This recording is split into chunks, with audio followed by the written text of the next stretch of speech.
Bismillahirrahmanirrahim. Assalamualaikum warahmatullahi wabarakatuh. Yang saya hormati penyimbang marga DPPI, Pak Mei, Pak Cahyo dari PT PSMI, dan kita semua yang hadir di sini.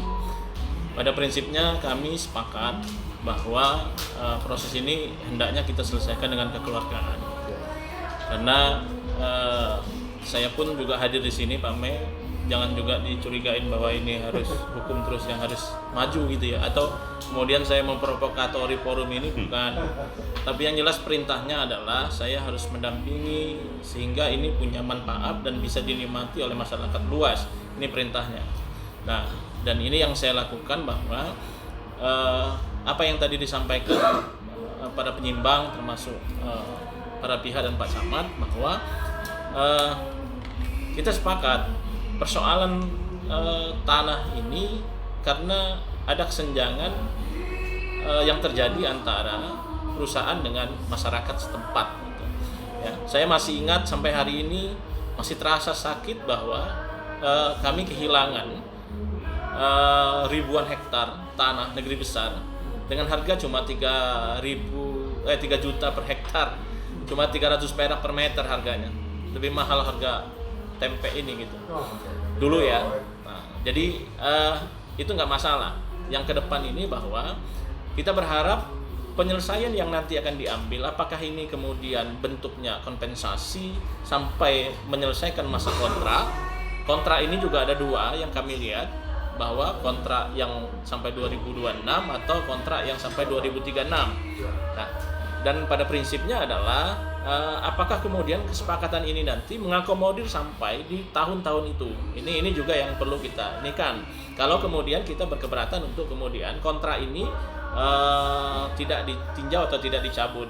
Tapi pada prinsipnya saya hanya mengingatkan bahwa yang penting adalah kedua belah pihak setuju untuk kemudian meninjau persoalan itu. Saya pasti bisa terlaksana untuk kemudian konstruksi hukumnya tentang kontrak yang sudah berlangsung. Tapi juga perlu kita catat bahwa mekanismenya bisa aja kita sepakati, dan yang kedua melalui pengadilan. Nah, dan menarik tadi yang disampaikan Pak Mei bahwa nanti akan ada kepentingan masyarakat lain, misalkan di daerah-daerah lain yang nanti akan sama memintanya untuk kemudian dicabut, kemudian ini berbeda, Pak. Ini ada hal yang urgen. Di satu sisi misalkan ada kelompok adatnya yang memang belum masuk sampai hari ini, itu jadi alasan. Terus kemudian ada pihak yang kemudian dianggap kemudian masih ada di bawah pengampuan kalau secara hukum. Ini bisa kita buat secara hukum, ya kan? Kalau kemudian kita harus berdasarkan pengadilan, saya pikir cukup akta pandai untuk menyempurnakan ini. Tinggal kesepakatan kita dari hari ke hari ini, pertemuan kita ini, kemudian ini harus muaranya pengadilan dulu deh gitu. Akta pandading misalkan, kita butuh dasar hukum yang jelas sehingga masyarakat yang lain tidak mengikuti itu juga boleh kita lakukan. Nah, itu. Jadi harapan saya bahwa solusi nanti, Pak, karena memang kenapa kemudian muncul banyak pihak ini di tengah-tengah tanah-tanah ini, karena memang nilai gitu loh, senjang gitu loh.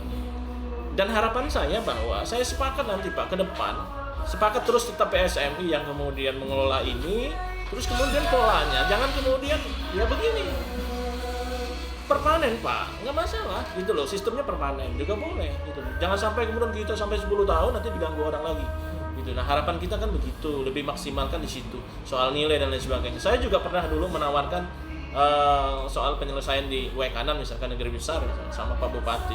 Kalau misalkan dari 4.500 hektar itu, Pak, atau 4.650 itu kali 1 juta aja 1 hektarnya 1 tahun, maka 4 miliar lebih dana yang masuk ke daerah yang kemudian tidak mengganggu APBD.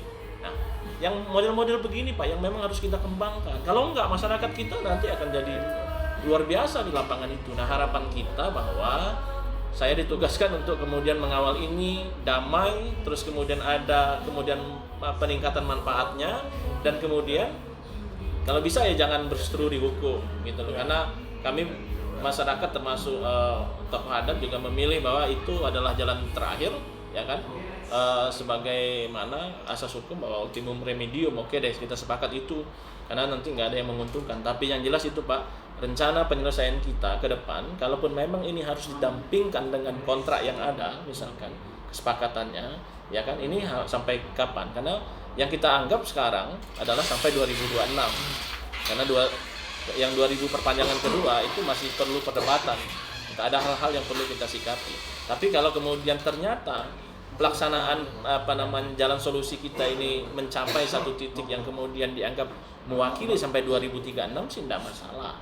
Itu asal kemudian para pihak juga sepakat. Sebenarnya letaknya bukan kemudian pada posisi kita harus cabut kontrak ini atau bukan pada posisi itu. Tapi bagaimana kemudian penyelesaian yang ditawarkan oleh PT PSMI terhadap persoalan rakyat ini kemudian bisa memberangus semua kondisi yang mengganjal di lapangan itu sebetulnya. Jadi dengan cara apa? Yaitu meningkatkan manfaat untuk kebanyakan orang. Ini karena semakin banyak kan, kita tadi PSMI menyadari bahwa ini akan semakin banyak setiap harinya. Jadi itu dari saya, nggak usah khawatir Pak.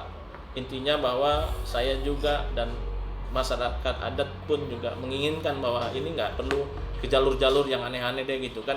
Toh juga ini jelas gitu. Nah terus kemudian yang saya himbau juga kepada pihak PT PSMI, kalau kemudian ada gejolak-gejolak lain yang dari masyarakat yang tidak, ya oknum lah ya, itu cukup dibentur dengan masyarakat adat Pak gitu. Jadi silakan kalau mereka punya klaim ahli waris kayak atau tanah pribadi kayak, ya silakan gugat aja tokoh adatnya, karena kami bekerja sama dengan masyarakat penyimbang marga BPPI gitu ya. Jadi saya pikir gitu, jadi clear pasti. Nah, jadi jangan kita yang kemudian tempur di pengadilan Pak, biarkan mereka yang tempur kita, mereka silakan gugat gitu. Kalau kemudian mereka melakukan tindakan-tindakan pidana, ya saya pikir nggak bisa ditoleransi gitu loh, harus diberikan kemudian langkah-langkah hukum. Itu mungkin saran dari saya. Sampai sejauh ini saya tetap mendukung program ini sehingga kemudian bisa mendapatkan hasil yang bisa mengakomodir sepanjang kontrak itu kalau kemudian keberatan kontraknya dicabut. Tapi memang solusinya pasti luar biasa. Atau kemudian mau dicabut itu boleh, bisa gitu. Kita sepakati misalkan melalui pengadilan, oke, akta banding, nanti akhirnya ini kesepakatan yang akan kita rancang untuk kemudian bukan mengelabui ya, untuk kemudian menyempurnakan dasar-dasar kelemahan dari kontrak yang sudah ada. Saya pikir gitu Pak. Mungkin itu dari saya. Terima kasih. Wassalamualaikum warahmatullahi wabarakatuh.